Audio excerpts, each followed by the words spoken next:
Saudações, sou Carlos Oliveira e eu te convido mais uma vez a acompanhar mais uma aula do nosso curso de Teologia, e hoje nós damos continuidade à matéria de introdução ao Novo Testamento. Se você não acompanhou as matérias que nós já apresentamos em nosso canal, eu recomendo você a acompanhar essas matérias. Se já acompanhou as matérias anteriores, porém não acompanhou todas as aulas de introdução ao Novo Testamento, te convido também aqui nos cards retomar as aulas que nós já ministramos aqui.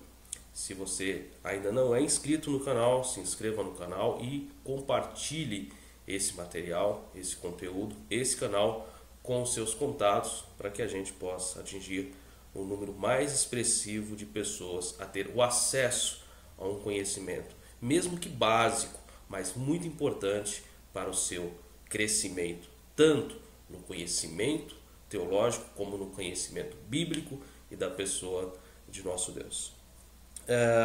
Como de costume, nós sempre apresentamos alguns livros referente a cada uma das matérias que nós apresentamos no nosso curso.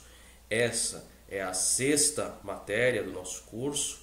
Nós já apresentamos hermenêutica, homilética, exegese, métodos de estudo bíblico, que fazem parte da matéria de teologia prática, e nós já também ministramos introdução ao Antigo Testamento, e hoje nós estamos na 4ª aula de um total de 5, haverá mais uma aula de introdução ao Novo Testamento. Na última aula nós falamos sobre as seitas que haviam no período de Cristo, com relação aos saduceus, aos essênios, aos herodianos e assim sucessivamente. E hoje, na nossa aula de número 4, nós iremos falar, dentro desse escopo da introdução ao Novo Testamento, a introdução sobre as viagens missionárias de São Paulo Apóstolo. Então, se você que já acompanhou as aulas seguintes, venha comigo para que a gente possa dar continuidade na nossa matéria.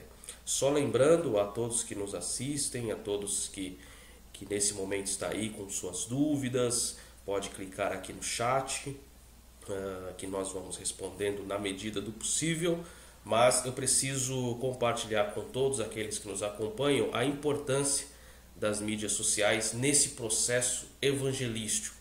Nós temos que não criticar a tecnologia que está à nossa disposição nos dias de hoje, mas nós temos que utilizá-la com prudência e com sabedoria.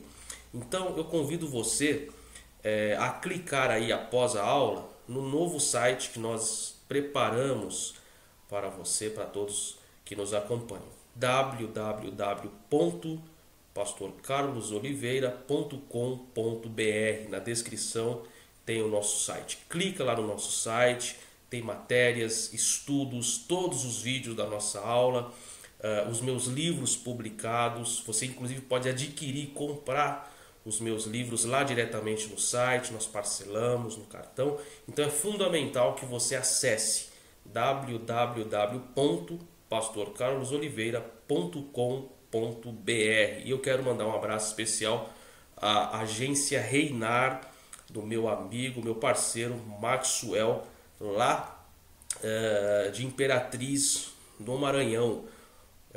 Se você deseja qualquer tipo de serviço na área de arte, entre em contato com o meu amigo Maxwell. Eu vou deixar o contato dele aqui na descrição também, e ele é quem está cuidando de todo esse processo, de toda essa parte de marketing, de toda essa parte de divulgação, podemos dizer assim, em benefício do reino de Deus, em benefício da obra de Deus. Então é fundamental que você acesse o site e venha sempre compartilhando o nosso conteúdo, o nosso material.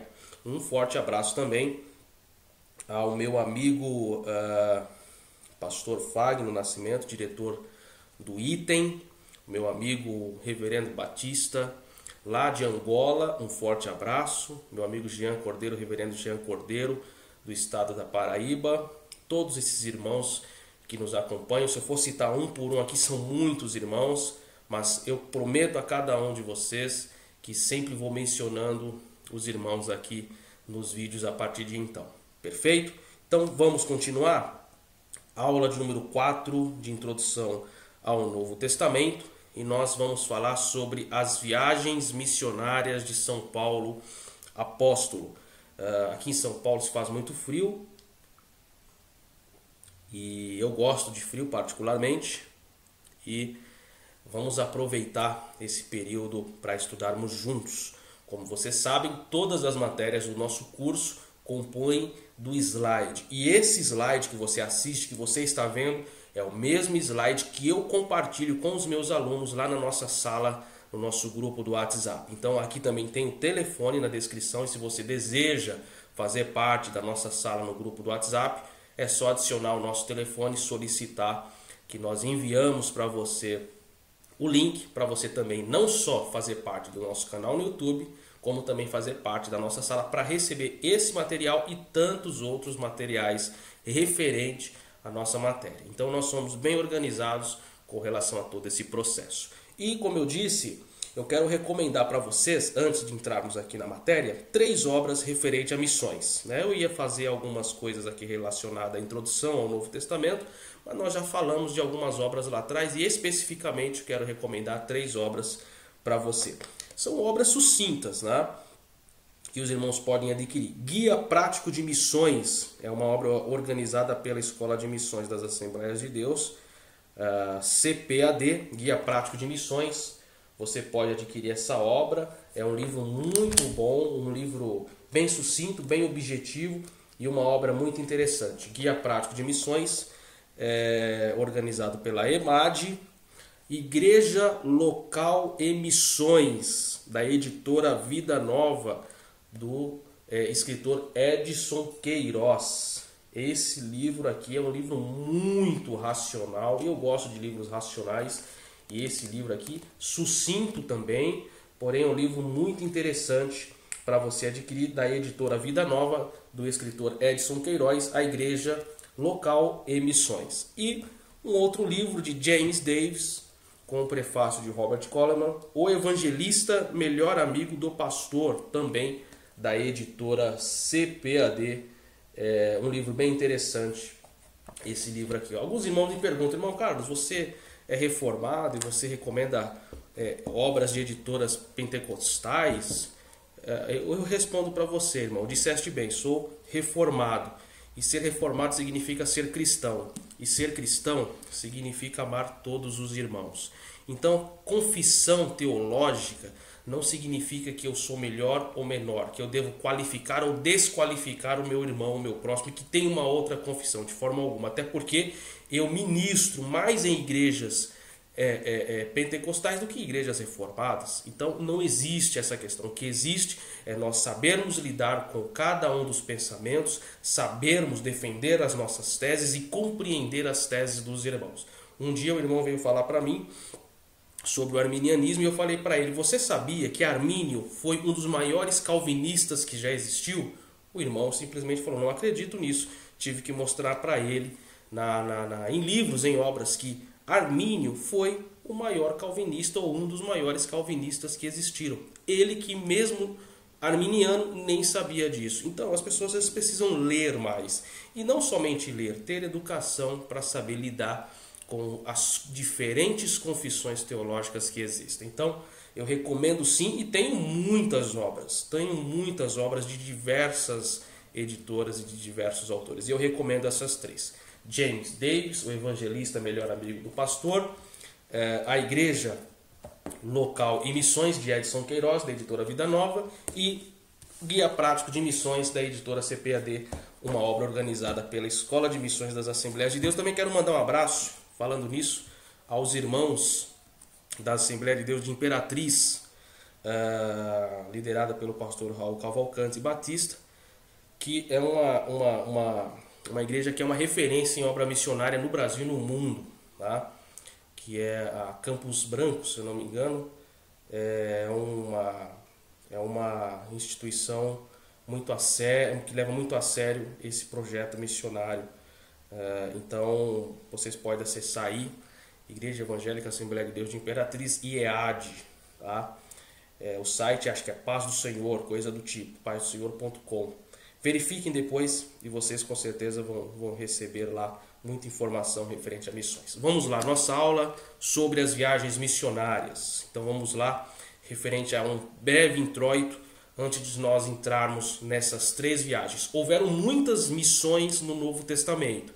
Nós estaremos focando apenas exclusivamente nas missões que tiveram um engajamento maior em São Paulo apóstolo. Então vamos lá.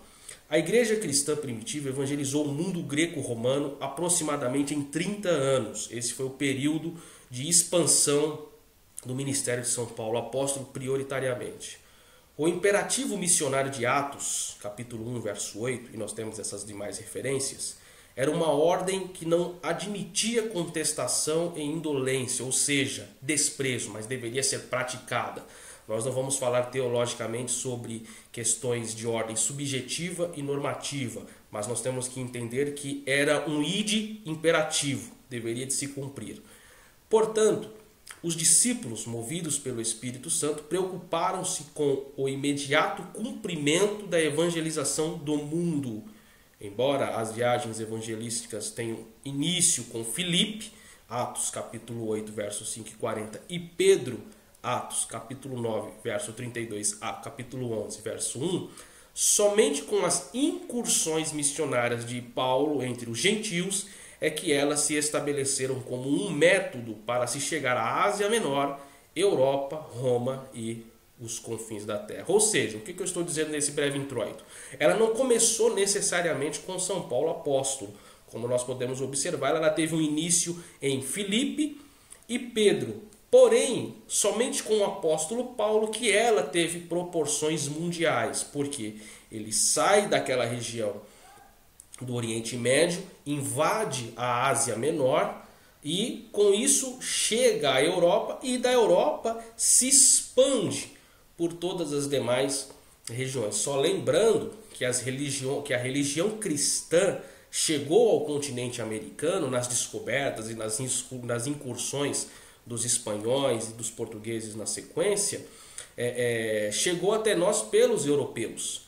Tanto o conceito católico da visão cristã propriamente, como também do cristianismo reformado, quando eles invadem a América do Norte, principalmente com os quáqueros que saem do Reino Unido e abarcam no continente norte-americano e propagam ali, principalmente com a visão puritana, do puritanismo, e consequentemente surgindo até os Amish ou Amesh, que são um extremismo puritano, podemos dizer assim.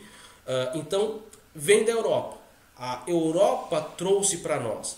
Quem levou esse evangelho à Europa teve início em São Paulo apóstolo e consequentemente da Europa para o novo continente, o continente americano. Então é fundamental o apóstolo São Paulo com relação a essa expansão, como vocês podem observar, que através dele esse evangelho teve uma migração muito abrangente, atingindo tanto a Ásia como a Europa e consequentemente o reflexo desse evangelismo, dessa obra missionária chegou até o novo continente. Então vamos lá para a nossa primeira viagem missionária, Atos capítulo 13, Atos capítulo 14, de Antioquia a Chipre.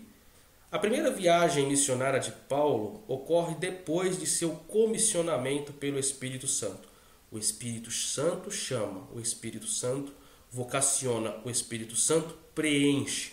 Obra missionária não é aventura, não é entrar num avião e querer ir para um país. Isso não é obra missionária, isso para mim é turismo. Obra missionária, ela não se restringe apenas ao aspecto geográfico. Não é geografia que vai determinar a obra missionária.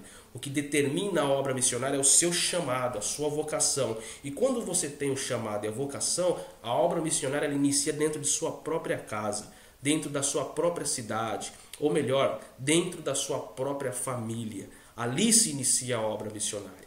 Então você que acha que a obra missionária é você entrar no avião e ir para qualquer país do mundo, e olhe lá, porque tem pessoas que escolhem determinados países, e eu não vou entrar em detalhes, porque senão o vídeo sai de uma questão de estudo e entra numa questão pessoal, podemos dizer, no sentido de que há muitos benefícios para alguns e poucos para outros, então não vou entrar nesse mérito, porque não é o propósito, mas obra missionária se inicia no seu lar, na sua vida principalmente. Você se permite ser transformado, você se permite que a missão de Deus seja concretizada em sua vida. Então, o Espírito Santo comissiona o apóstolo São Paulo. Juntamente com Barnabé, a partir de Seleucia ou Seleucia, algumas pessoas leem nessas duas maneiras, Porto Marítimo de Antioquia, Paulo parte em direção à Ásia Menor, sob a orientação do Espírito Santo. Com isto, Lucas quer demonstrar que o verdadeiro protagonista da missão evangelística é o Espírito Santo. Ao chegar a Chipre, cidade natal de Barnabé, desembarcaram em Salamina, uma cidade marítima com uma grande população judaica, e anunciam a palavra do Senhor aos judeus na sinagoga da região. Indo em direção à ilha de Pafos, pregavam o evangelho nos povoados adjacentes. Pafos, a capital administrativa de Chipre, ou do Chipre, era supersticiosa e tinha como padroeira a deusa do amor e da libertinagem Vênus. Aqui, a força do evangelho enfrenta a resistência das forças malignas e desmascara o falso profeta Elimás, o encantador, resultando na conversão de Sérgio Paulo, governador da província. O propósito de Lucas é afirmar que o evangelho de Jesus não se confunde com o sincretismo grego e a força do mal não impedirá a graça triunfante da cruz. De agora em diante, Saulo chamar-se-á Paulo.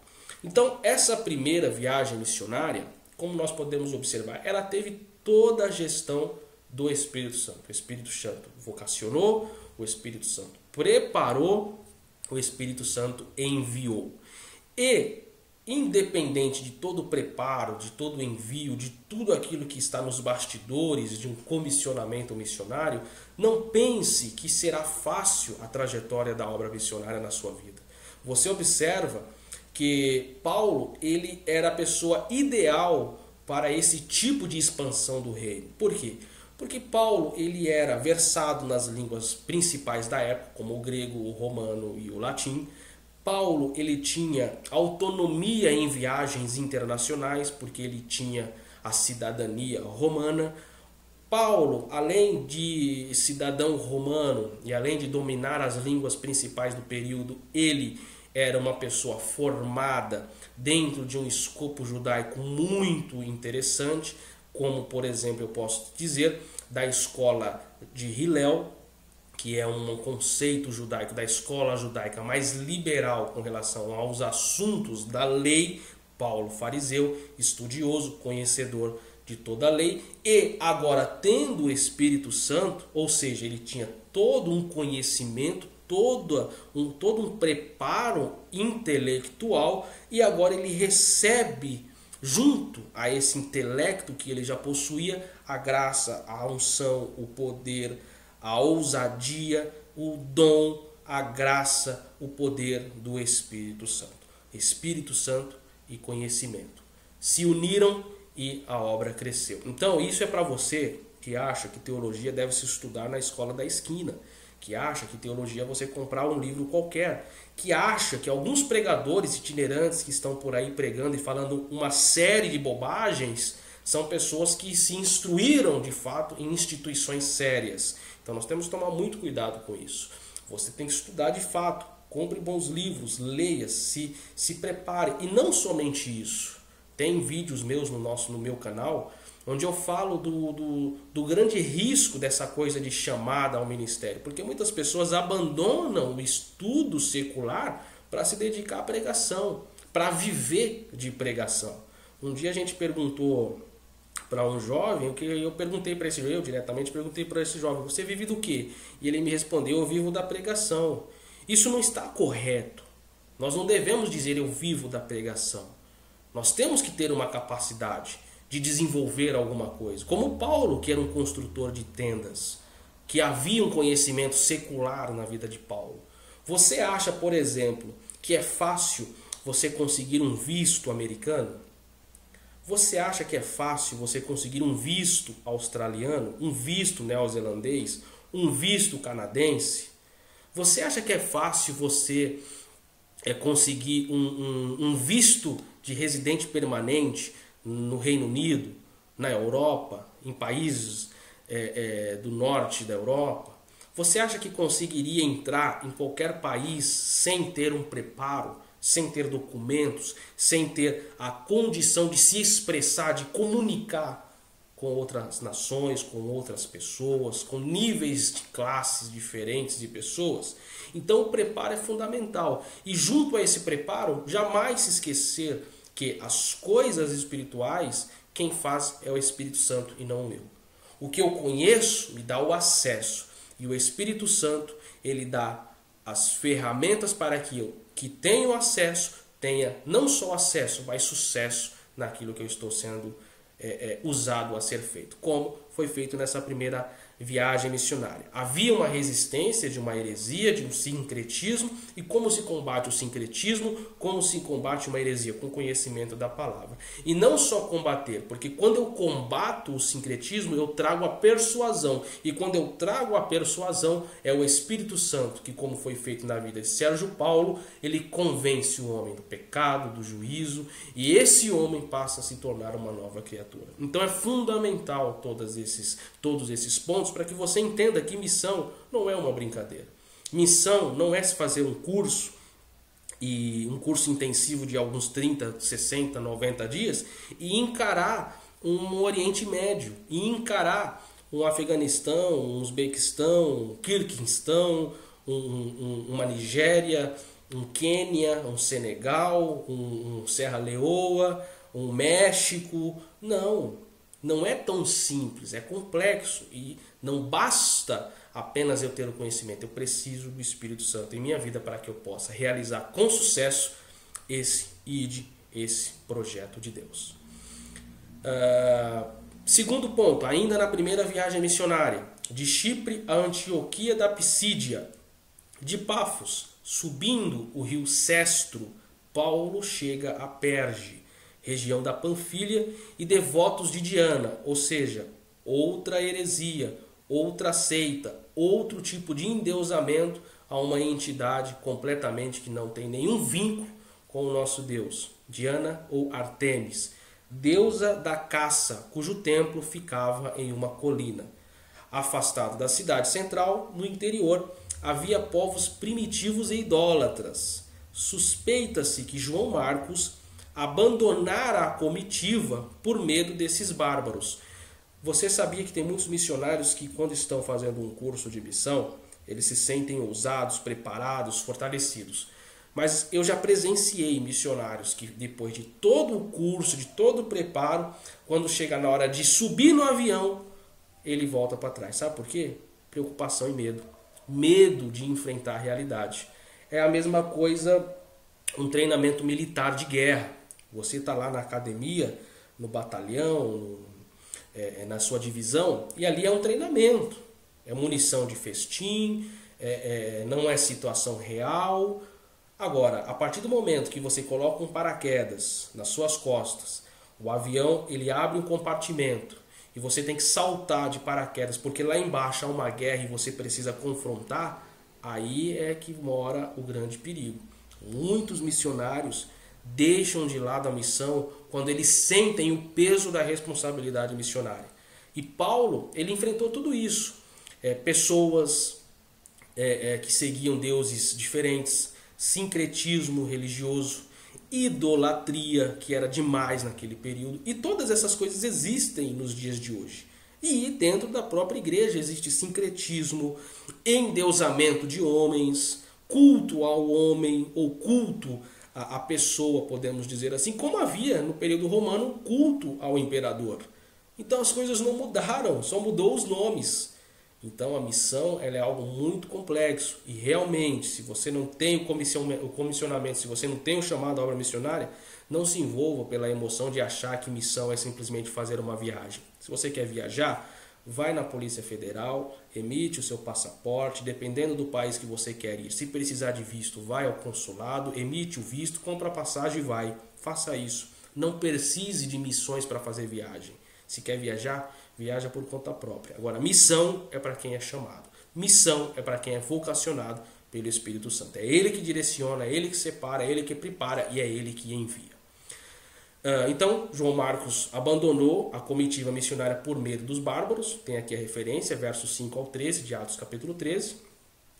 E depois de viajar 160 quilômetros, Paulo chega a Antioquia da Psídia, cidade com grande comunidade judaica e posto militar romano avançado. Ou seja, posto militar romano avançado. Ok, mas Paulo ele tinha a cidadania romana. Então, para ele, até então, não haveria problema algum. E se ele não tivesse? Como seria?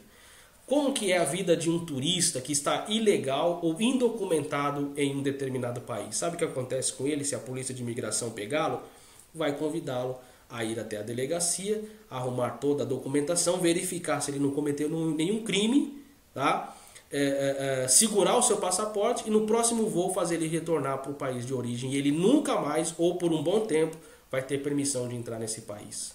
Isso é o que acontece quando a gente sai de forma irregular e não procura as maneiras corretas de se enquadrar dentro de uma necessidade. É por isso que missão é algo muito complexo. Missão não é só pregar a palavra e sair por aí. Não, missão é algo muito complexo. Pois bem, na sinagoga local ele prega aos judeus da dispersão, ou seja, quando os judeus saem do centro, Jerusalém, e se espalham nas regiões circunvizinhas, tanto invadindo a Ásia Menor, principalmente a Ásia Menor, como alguns países da Europa, tá? Convencendo a muitos judeus e prosélitos. No sábado seguinte, uma grande multidão juntou-se para ouvir a palavra de Deus, mas os judeus, blasfemando, incitaram algumas pessoas contra Paulo e o expulsaram da cidade. Mas os discípulos, cheios de alegria e do Espírito Santo, partiram para Icônio. Mais uma vez, Lucas registra que o Espírito Santo está dirigindo a comitiva santa. Ou seja, até na perseguição é o Espírito Santo que conduz. Porque se eles se estacionam em Antioquia, outras cidades iriam demorar mais para receber as boas novas. Então houve um motim, e esse motim o obrigou, não só Paulo apóstolo, como os demais, a saírem da cidade rumo a uma outra cidade, ainda assim cheios de alegria e principalmente conduzidos pelo Espírito Santo. Lembre-se, desde o início eu estou falando, o Espírito Santo é quem conduz a obra missionária. Ponto 3 da viagem missionária, da primeira viagem missionária, de Icônio ao regresso a Antioquia.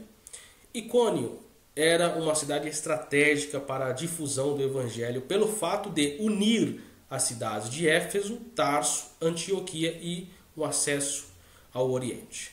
Paulo, mais uma vez, evangeliza os judeus da dispersão na sinagoga local e, como anteriormente, muitos creem enquanto uns se dividem a favor dos apóstolos e outros dos judeus. Temendo por suas vidas, Paulo e Barnabé fogem para Listra e Derbe, cidades da Licaônia. Listra ficava a cerca de 30 quilômetros de Icônio e, desde 6 a.C., era colônia militar romana. Nessa cidade, que adorava o deus grego Zeus, os missionários dirigiram-se aos pagãos nativos que falavam licaônico, e curaram um portador de necessidades especiais de nascença. A população pagã imediatamente atribuiu o milagre à encarnação dos deuses Zeus e Hermes. Lembrando que Hermes era considerado na mitologia como o intérprete dos deuses. É daí que surgiu a palavra hermenêutica. Hermenêutica vem do deus mitológico Hermes, que era o intérprete dos deuses. Ok? Então, para você ter essa curiosidade. Ok? Então vamos lá. E, sem sucesso, tentaram oferecer sacrifícios aos missionários. Paulo justifica-se e anuncia o evangelho. Contudo, uma turma de judeus e gentios procedentes de Antioquia e Icônio apedrejam os apóstolos, dando-os como mortos. No dia seguinte, Paulo e Barnabé dirigem-se a Derbe e muitos se convertem. Em vez de retornarem a Antioquia pelas portas de Cilícia, via Tarso, preferem passar pelas cidades anteriores, confirmando a fé dos discípulos. Olha que interessante. Eles fizeram a viagem missionária, passando em algumas cidades, evangelizando algumas cidades, e eles poderiam voltar para a sua cidade de origem por um outro caminho. Mas não, eles preferem fazer o mesmo trajeto, confirmando a fé daqueles que eles ganharam para Cristo através do Espírito Santo. Ou seja, o missionário não é só aquele que leva a palavra e convence através do Espírito Santo o pecador. Não, o missionário ele não é só aquele que evangeliza, é aquele que evangeliza e discipula. Hoje existe muita coisa assim, eu sou evangelista, eu sou missionário, eu sou pastor, então cada um tem a sua função. Não, cada um não tem sua função. Todos temos a mesma função de evangelizar e discipular. Evangelizar e discipular. Evangelizar e discipular. Se você evangeliza e conquista uma alma para Cristo mediante o Espírito Santo, que é Ele quem convence o homem, não somos nós o agente principal da salvação, mas Deus é o agente principal da salvação. A salvação não vem de nós, a salvação vem de Deus pela sua soberania e sua graça irresistível, para que os irmãos fixem isso, graça irresistível. Nós não devemos apenas evangelizar, mas também discipular, contribuir, auxiliar, preparar, educar, ensinar a palavra para aqueles que receberam o dom da fé. Quem dá o dom da fé é Deus. E nós somos um instrumento de Deus para aperfeiçoar a todos aqueles que Deus ganhou para si. Então é muito importante esse ponto. Essa é a primeira viagem missionária de Paulo. Sucesso absoluto, onde passaram por situações diversas, situações angustiantes, situações de perda, de traição ministerial, porque você perceba, João Marcos os deixou. E quantos obreiros deixam a obra missionária, traem o seu pastor, presidente, faz todo aquele investimento, vamos enviar determinado pastor para determinado campo, e na hora que chega o momento de ir, esse irmão ele recua, ele não avança. Quantas questões referentes ao sincretismo, às heresias, combatendo as heresias. Então a obra missionária é algo bem complexo e bem abrangente. Seguindo aqui, vamos dar início agora à segunda viagem missionária de São Paulo apóstolo. Ponto primeiro, em direção à Ásia. Após a ruptura com Barnabé, houve uma cisão, cada um seguiu um caminho. Paulo prossegue na companhia de Silas e em Listra une-se a ele o jovem Timóteo, ou seja, o grande obreiro, o grande auxiliador de São Paulo apóstolo a partir da segunda viagem missionária. Partindo de Antioquia, ou Antioquia, alguns falam até Antioquia, dirigem-se à Síria, confirmando as igrejas na fé e informando-as a respeito da resolução do Concílio de Jerusalém, concílio esse onde foi necessário devido às circunstâncias onde judeus que eram convertidos ao cristianismo, mas que entendiam que deveriam manter as tradições judaicas, uma delas a circuncisão. Eles, judeus, eles se convertiam ao cristianismo, mas ainda aderiam à prática, por exemplo, da circuncisão. Mas a circuncisão Cristo já fez no coração de cada um. Então houve a necessidade desse concílio de Jerusalém para colocar algumas coisas no seu devido lugar, principalmente informando que judeu é judeu e cristão é cristão. Então houve essa necessidade em função das misturas que os judeus ou os judaicos entendiam que deveriam se manter. Se tornaram cristãos, mas mantinham práticas judaicas. E isso não tem nenhuma ligação. Uma vez que havia grandes comunidades judaicas nessa região, como foi falado, passam pela região da Frígia e da Galácia. Mas, olha só o Espírito Santo. O Espírito Santo interrompe o itinerário por eles estabelecido e apresenta-lhes um novo projeto. São impedidos de evangelizar nas regiões da Ásia e seguem em direção à Mísia. De lá, intentam ir à Bitínia, mas o Espírito Santo impede-os mais uma vez. Seguem, portanto, para Troade, na costa do Mar Egeu e local mais próximo da Europa. Ou seja, o Espírito Santo sempre conduz, o Espírito Santo sempre direciona e sempre orienta. Se alguma coisa está não acontecendo na sua vida, não pense que é por questões apenas sociais e econômicas. É o Espírito Santo, é Deus direcionando e aplainando o caminho mais ideal e mais indicado para você. Ponto 2 da segunda viagem missionária, em direção à Europa. Em Troade, Paulo é orientado a seguir para a Macedônia. Em direção a Filipos, passa por Samatrácia e Neápolis, até chegar ao destino proposto.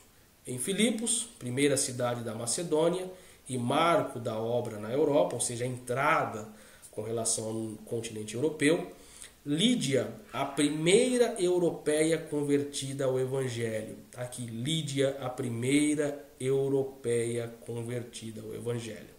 Constrange os apóstolos a hospedarem-se em sua casa. Ou seja, ela recebe os apóstolos em sua casa, dando abrigo aos apóstolos em sua casa.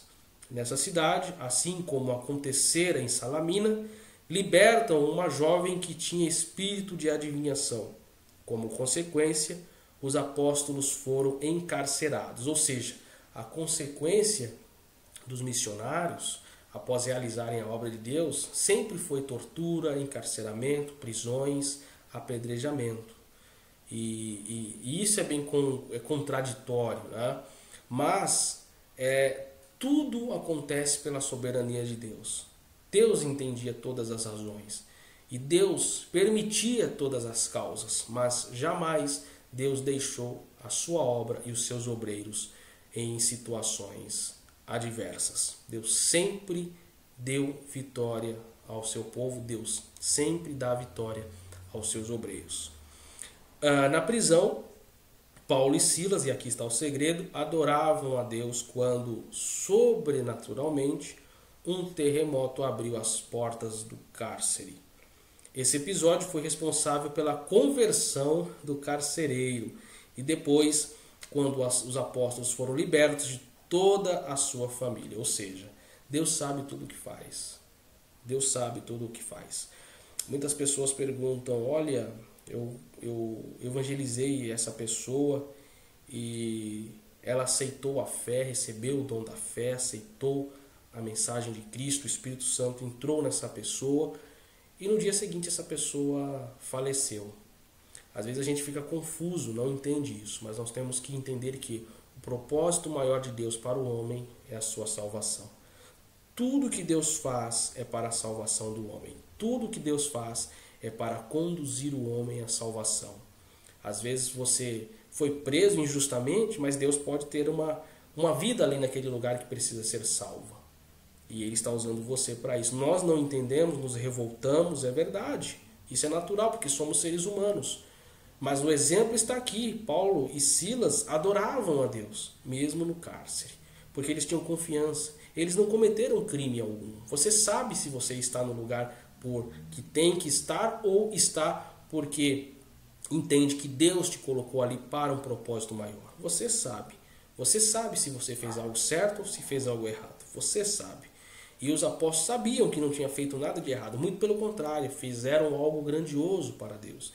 E Deus os colocou ali. E eles tinham a certeza que eles não ficariam ali para sempre. E não só ficaram ali, não ficaram para sempre, como através de todo esse processo, uma família inteira foi salva. E é esse o propósito maior de Deus para o homem, a sua salvação.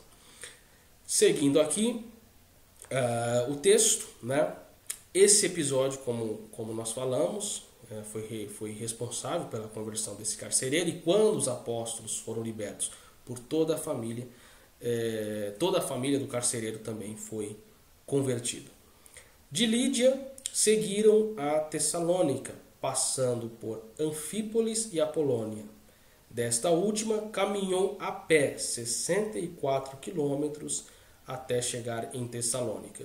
Na sinagoga local, evangelizaram os judeus, os gregos religiosos e algumas mulheres importantes, até que os judeus incrédulos incitaram a multidão contra eles. Forçados, saíram da cidade em direção a Bereia, evangelizando judeus, gregos e mulheres na sinagoga da cidade.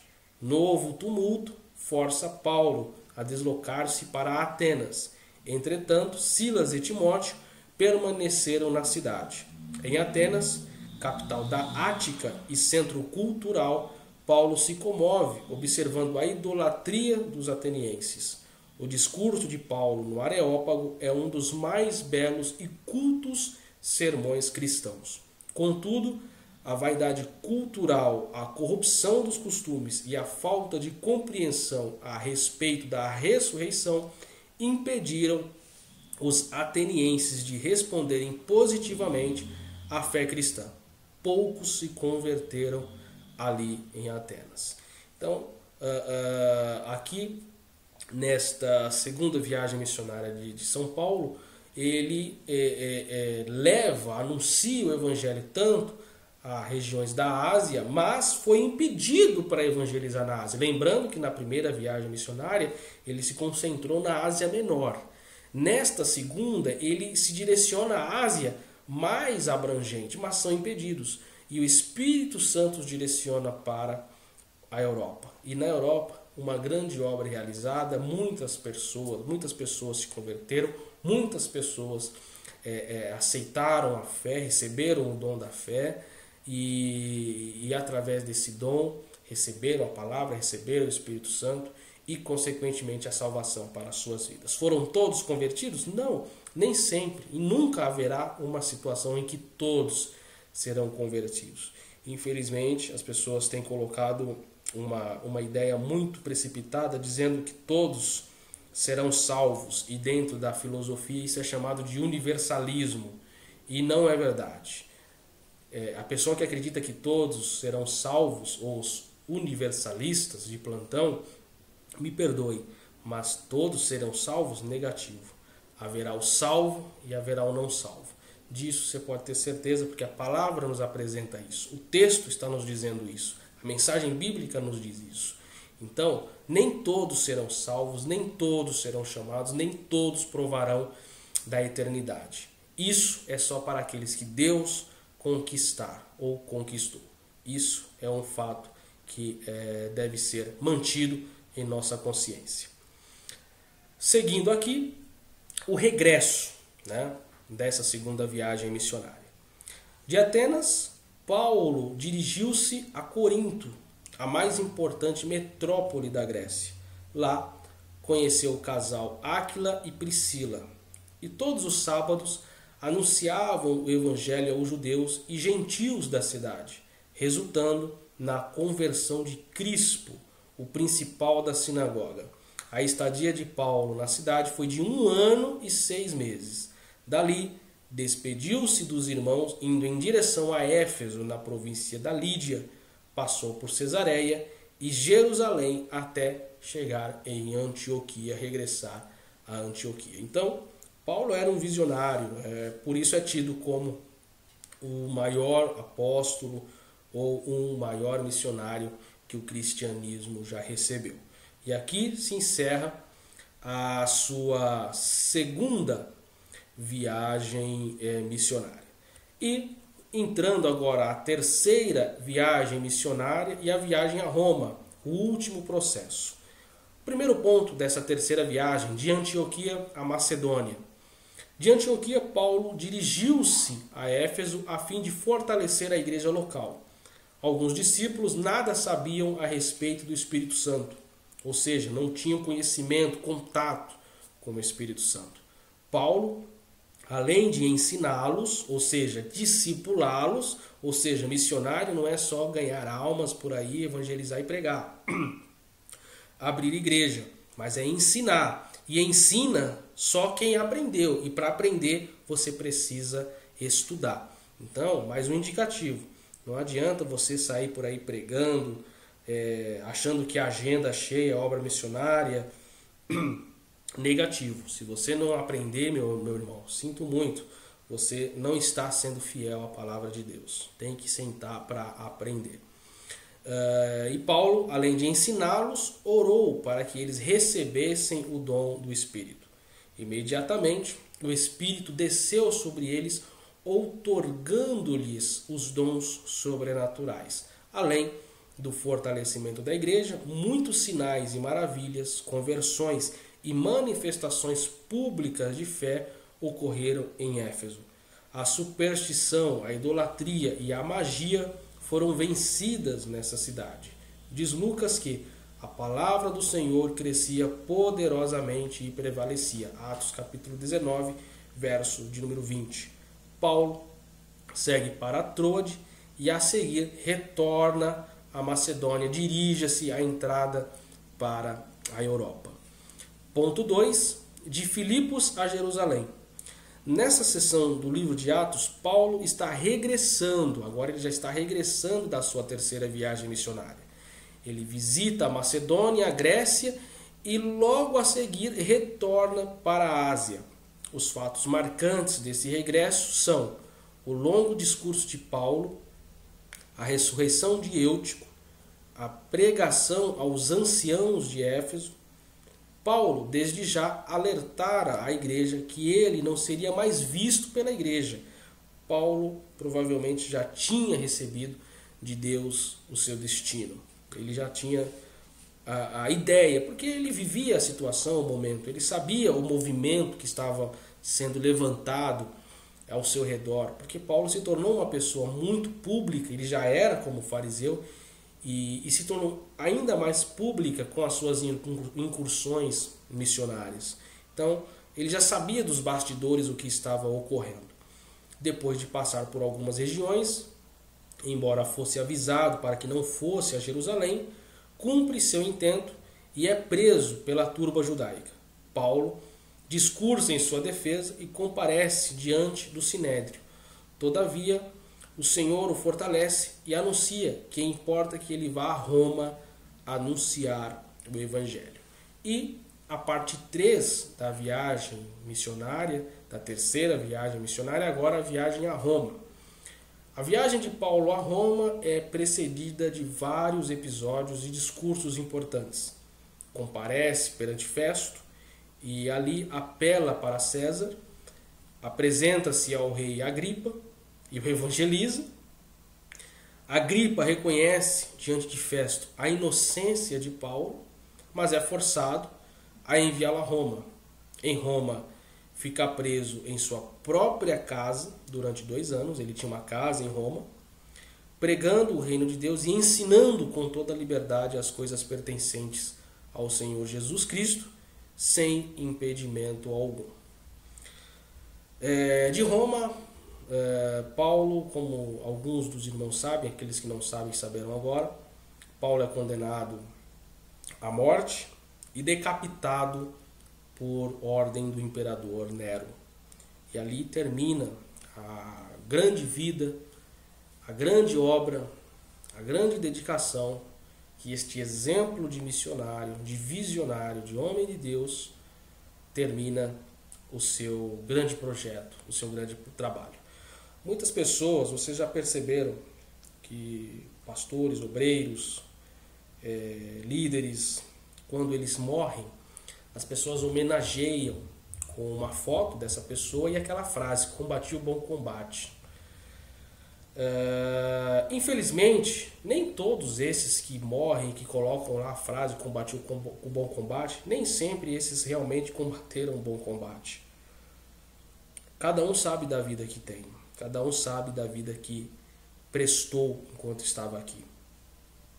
Paulo não teve impedimento algum na evangelização e nem se arrependeu de nada. E esse sim poderia hoje, se fosse nos dias atuais, ter abaixo de sua foto após o seu falecimento: combati o bom combate.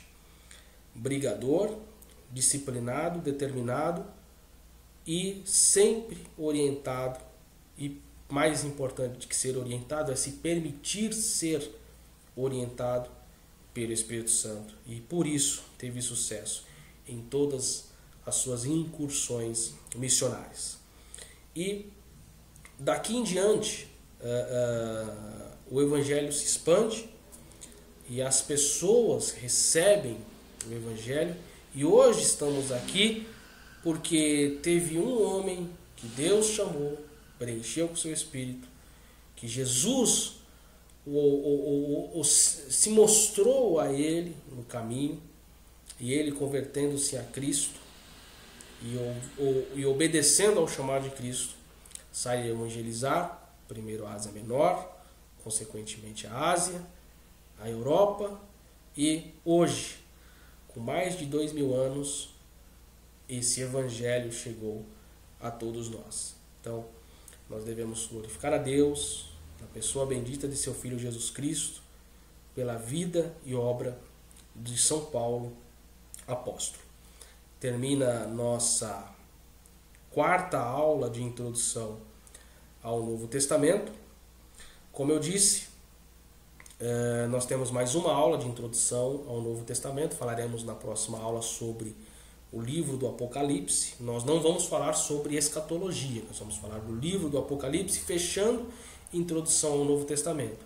Sobre pontos mais complexos da escatologia, nós falaremos na parte de teologia sistemática, que ainda nós iremos iniciar.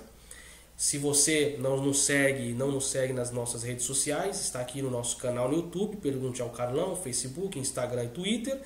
E os meus livros, nós temos aqui 6 livros, e você pode adquirir cada um desses livros no nosso site www.pastorcarlosoliveira.com.br. Assim termina a nossa aula de número 4, uma parceria da editora Educação Cristã com a Fundação Carlos Oliveira. Eu fico muito feliz que tenha acompanhado até aqui a nossa aula. Acompanhe nossas próximas aulas, se inscreva em nosso canal, tirem suas dúvidas, entre em contato conosco. Estamos aqui para lhe apresentar a verdade. Deus abençoe, sucesso a todos.